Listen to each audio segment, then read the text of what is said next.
All right, so today we're going deep on something pretty fascinating. We're talking about how this tiny little plant, right, turned into a global phenomenon. Yeah. Cigarettes, the industry behind them, how they made it all happen, And to really unpack this whole thing, we're diving into Golden Holocaust, origins of the cigarette catastrophe, and the case for abolition. It's quite the read. But it's fascinating. Like, how does a product known to be harmful get so effectively, marketed to the entire world? It's really wild how they engineered this whole culture around smoking, even though they knew the risks from the get-go. It's like, I don't know, building a car, knowing the brakes are faulty, and then just convincing everyone to hit the gas.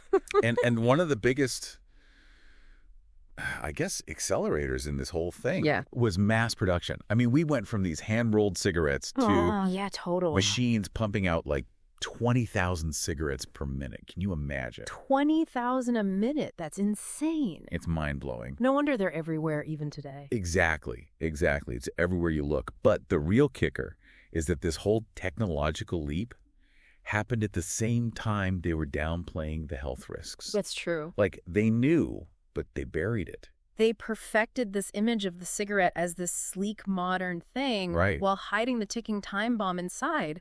They had to make people crave them. They had to. And boy, did they succeed. And speaking of craving, did you know Thomas Edison was making cigarette ads back in 1897? Oh, wow. I mean, talk about ahead of their time. Early on, they really understood the power of visuals. I mean, that was a new frontier in advertising, Absolutely, yeah. But it went way beyond just images. You remember those candy cigarettes? Oh, yeah. They used to market to kids. It's disturbing, really. It's disturbing how they normalized smoking at such a young age. Yeah. And this book actually quotes a tobacco executive. What? Calling them not too bad in advertisement. Not too bad.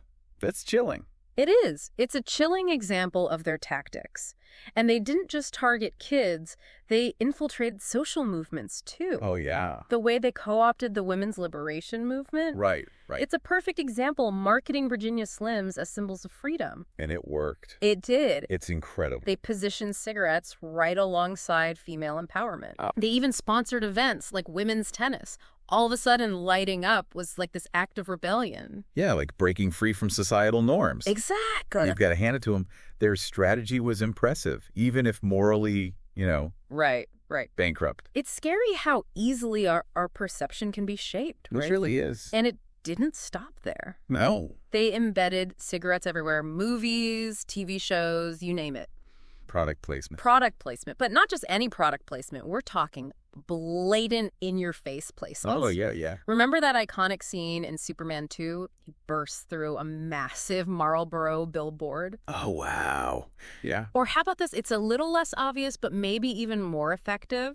Apparently, Paul Newman bought a car using money he earned from, you guessed it, a cigarette endorsement. Oh, wow.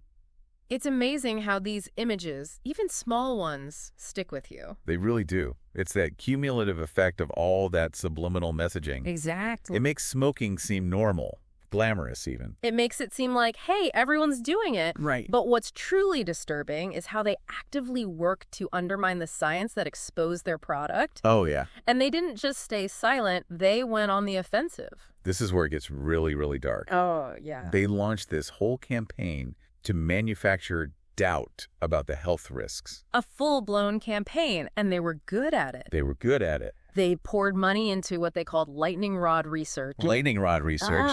Yeah, these studies designed to distract from the main issue. Cigarettes as the primary cause of harm. Okay, so like instead of researching cigarettes and cancer. Right. They might fund a study on, I don't know, air pollution and lung health. So instead of tackling the root of the problem, they just point the finger somewhere else. Exactly. Wow. And as if that wasn't enough, they took it a step further. Okay. They created these official-sounding front groups. Think groups. To mimic real scientific institutions. It's like something out of a spy movie. Smoke and mirrors. Literally.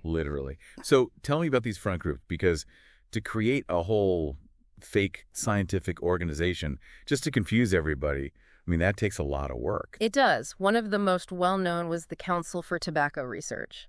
They presented themselves as this legitimate research body, but their real goal was to sow doubt and confusion. Because they just wanted to muddy the waters. Exactly. And get this. Not only did they fund misleading research, oh man, but they also suppressed their own internal studies that proved just how dangerous smoking was. They had the truth locked up tight. Wait, so they had proof in their own labs and just, what, buried it? Buried it. That is outrageous. It's a classic case of profits over people, knowledge is power, and they knew that keeping people in the dark was profitable. Wow. They manipulated data, twisted statistics, anything to keep the public confused and delay regulations. It's infuriating. And to make matters worse, they use the language of science as a weapon. Oh, absolutely. Which is where filters come into play. Right. Filters the supposed savior, right? Yeah. The answer to all our smoking woes? Except not really. No, at least not how they were marketed. Not even close. It's almost laughable. They spent millions developing filters. Yeah. Touting them as this health-conscious choice, Yeah. All while knowing that plain old tobacco itself was often a better filter than their fancy designs. Talk about irony. That's unbelievable. It's the perfect example of their strategy. Prey on the public's desire for a healthier option while selling them a lie. Exactly. And it didn't stop there. They introduced ventilation holes, light cigarettes, all carefully crafted illusions of safety. All an illusion. And they even had internal documents discussing freebasing. Freebasing. A way to manipulate nicotine levels to make cigarettes even more addictive, all while publicly denying any such thing. So they found ways to make an addictive product even more addictive, under the guise of healthier choices.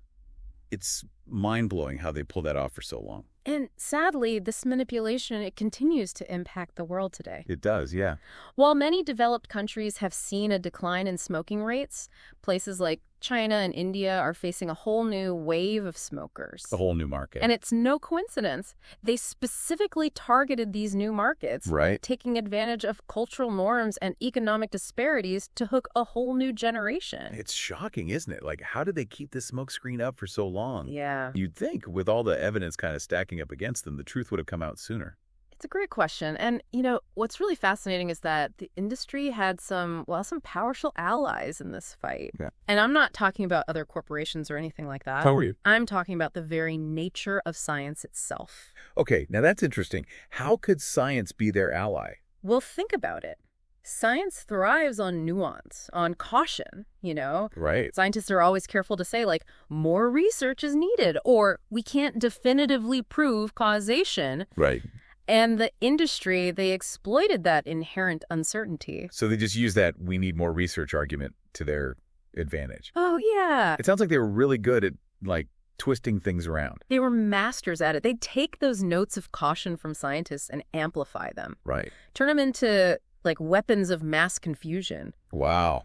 And, when they couldn't twist existing research, they funded their own. Yeah. But, not to find the truth. Yeah. You're saying they used research to create more confusion. How does that even work? Okay, so let's say a groundbreaking study comes out linking smoking to cancer, right? Yeah. Instead of just accepting the results, the industry might fund 10 more studies looking at other potential causes of cancer. And guess what? They'd publicize those 10 studies far and wide, creating this smokescreen of conflicting information. It's like setting off a stink bomb to hide the smell of something even worse. It's amazing how they used information overload as a weapon. Information overload. They were masters of manipulation. And they even realized that controlling the narrative wasn't just about the research itself. Right. They understood the importance of shaping public perception. Okay. So they created strategic partnerships. They sought out endorsements to boost their image. So they went beyond just straight advertising. And they strategically aligned themselves with things people already love. That's it. Okay, yeah, that makes sense. Exactly. Think about it. Sports, music, the arts, you name it. The tobacco industry was probably sponsoring it. They wanted to be everywhere. Wow. Seen as a patron of the things you enjoyed. It's wild how they embedded themselves in those worlds. I was reading about those cool jazz festivals. Oh, yeah. It's unbelievable how they used a genre so deeply rooted in Black culture to market menthol cigarettes, which is a product that, disproportionately harmed those very communities. It's a stark example of how they targeted specific groups. Yeah. Often exploiting the communities most vulnerable to their product's harm. It's awful. And it wasn't just music, right? They sponsored everything from rodeos to surfing competitions. Oh, wow. If it was cool, exciting, they wanted their name attached to it. They were selling a lifestyle. They were selling a lifestyle, not just a product. Yeah. It was like, look, all these cool, adventurous people, they smoke. You want to be like them, right? Right. You want to be cool. Yeah. Smoke. Exactly. Ah. They tapped into those deep-seated desires for freedom, adventure, even a bit of rebellion. They were brilliant at it, even if it was morally reprehensible. It's true. But, what about those times when the evidence against them was impossible to ignore? Right. Like there must have been those moments when they knew they couldn't just deny the truth anymore. You're right. They couldn't always deny it. And that's where their tactics, I think, got even more insidious. Okay. They shifted from outright denial to a more, let's say, subtle form of deception. Okay. I'm intrigued. What kind of deception are we talking about? They called it manufacturing consent. Manufacturing consent. That sounds kind of ominous. What does that even mean? It's about controlling the narrative without resorting to, blatant lies. Okay. They did this by subtly framing the issue, manipulating people's perceptions. So instead of denying the link between smoking and cancer outright, what did they do? Well, they started emphasizing individual choice, personal responsibility. Okay. They'd say things like, smoking is a personal choice and adults should be free to make their own decisions. Right. They shifted the focus away from the inherent dangers of the product and onto this idea of individual freedom. It's so clever, yet so manipulative. It's like they turned it into a freedom issue, appealing to people's desire for autonomy. And it worked. It did. Like a charm. They framed any attempt to regulate smoking as, Oh, I bet. an attack on personal liberty. Right. A classic big government overreach. Oh, it's amazing how they turn the tables, making themselves out to be the defenders of freedom. Right. It's almost comical when you think about it. Yeah. An industry profiting from a harmful product. Right. Positioning themselves as the champion of individual choice. Right. But it resonated, didn't it? It did. It absolutely did. It Yeah. tapped into those really deep-seated fears of government control. Right. And it worked brilliantly. I mean, Right.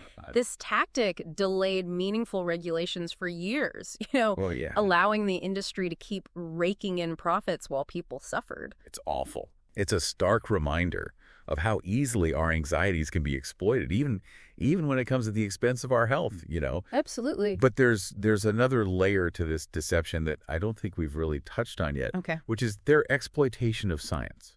Yeah. Right? Because it's one thing to, manipulate the findings, but they manipulated the entire scientific process. Right. Right. They poured millions into funding research, creating these massive research programs that on the surface seemed totally legit. Right. But what was the real goal of all this research? Well, the goal wasn't to uncover the truth. Right. The goal was to create the illusion of uncertainty. Yeah. To muddy the waters just enough so that the public wouldn't know what to believe. So even if, let's say, the majority of scientists agree that smoking was harmful, Right. they could always point to a few industry-funded studies that said otherwise. Exactly. It's like creating a scientific debate where there wasn't one. Exactly. That's crazy. That's what they did. Wow. And here's the kicker. Yeah. They were really good at recruiting, well-respected scientists to work on these projects. So you had legitimate scientists, maybe unknowingly, participating in this grand scheme of deception. Yeah, I mean, it's a classic case of, if you can't beat them, join them. Or in this case, if you can't silence them, fund them. Right. By getting these credible scientists on board, they added this layer of, total legitimacy to their effort. Legitimacy, yeah. It's a good reminder, I think, that we always need to be critical of where our information's coming from. For sure. Even if it appears to be from a trustworthy source. Absolutely. Absolutely. Yeah. It's mind-boggling, really, the amount of effort that went into creating this smokescreen. Yeah.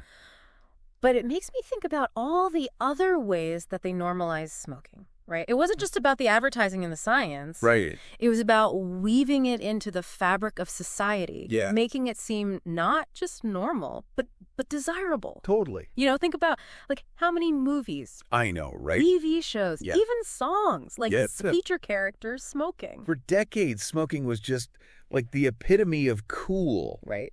It was James Dean with a cigarette dangling from his lips. Yeah. Or Audrey Hepburn with, her elegant cigarette holder. Right. It was glamorous. They made it seem glamorous and sophisticated. Yeah. And And they understood the power of image and association. Absolutely. They wanted to link their product with, like, positive emotions, with coolness, rebellion, even attractiveness. That's true. And it wasn't just, like, individual characters either. Remember all those classic scenes in movies, like set in smoky jazz clubs or like dimly lit bars? Yeah, it's like they were selling a lifestyle. They were selling a lifestyle. An experience where smoking was an integral part. Totally, yeah. And they made it seem like everyone was doing it. Exactly. And if everyone's doing it, how bad can it be? Right. No. It's that, well, everyone else is doing it. Exactly. Mentality. Yeah. It's amazing how easily we can be influenced by, our surroundings. I know. By what we perceive to be normal. But this normalization, it wasn't just about what we saw. Right. It was also about what we didn't talk about. That's a good point. Right. So you're talking about the culture of silence. Yes. Around the health risks. It's like this big, smoky elephant in the room that nobody wanted to acknowledge. Exactly. Yeah. People knew deep down. Of course, yeah. That smoking wasn't good for them. But there was this, like, unspoken agreement to avoid the topic. Right. It was a form of collective denial. Yeah. Fueled by, addiction, social pressure, a desire to maintain the status quo. It makes you wonder how many other uncomfortable truths we're avoiding talking about today, It's a chilling thought. Yeah, it really is. It really is. But, it wasn't just a culture of silence. It was a culture of fear, too. Right. Oh, absolutely. Right. I mean, speaking out against the industry, especially back then, must have been so intimidating. Oh, yeah. The industry was a behemoth. Yeah. They had the money, the power, the legal muscle. They had it all. To silence anyone who dared to challenge them. Right. I mean, think about it. Lawsuits, smear campaigns, you name it. They were ruthless. It's like David versus Goliath. Totally. Except Goliath has a team of lawyers and a bottomless pit of money. Exactly. So how could anyone stand up to that? It took immense courage. And, those who did speak out, they often faced personal and professional consequences. I bet. It was tough, but, the fact that they were willing to risk so much to expose the truth, I think is a testament to their integrity and their commitment to public health. For sure. Their stories deserve to be heard, and their sacrifices shouldn't be forgotten. Absolutely. Yeah.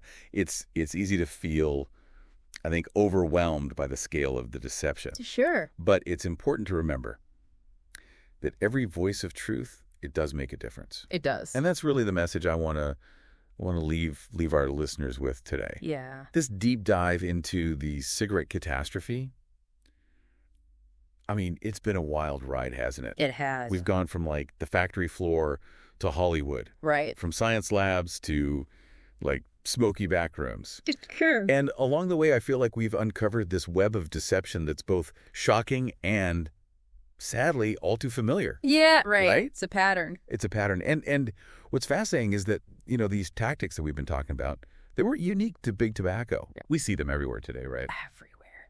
In the food industry, the tech industry, even in politics. It's true. The tactics of manipulation are sadly timeless, but, yeah, so are the tools of discernment. Okay. What we've learned from the cigarette catastrophe, it can help us navigate for sure the complexities of today's world. Absolutely. By understanding how information can be manipulated, right, we're better equipped to spot those red flags and ask the right questions. Absolutely. Think of it as like a toolkit. Yeah. For navigating the information age. It's so true. We can't afford to be passive consumers of information anymore. We can't. We need to be active participants, asking those critical questions. Exactly. Digging deeper, demanding transparency. So the next time you encounter, a product, a message, that seems a little too good to be true. Right. Remember the lessons that we talked about today. Think critically. Ask yourself, who benefits from this message? Right. How is my perception being shaped? Because the responsibility ultimately lies with each of us. It does. To be informed, discerning, and vigilant. Absolutely. The fight for a healthier, more transparent world. Yes. It continues. It does. And it starts with each of us being aware. And engaged. Oh, engaged. And that wraps up our deep dive into the cigarette catastrophe. Wow. We hope this has been enlightening and empowering. Absolutely. And remember, knowledge is power. Yes. And the ability to think critically, I think, is our greatest weapon against deception. It is. Stay curious, stay informed. Stay informed. And stay vigilant. Stay vigilant.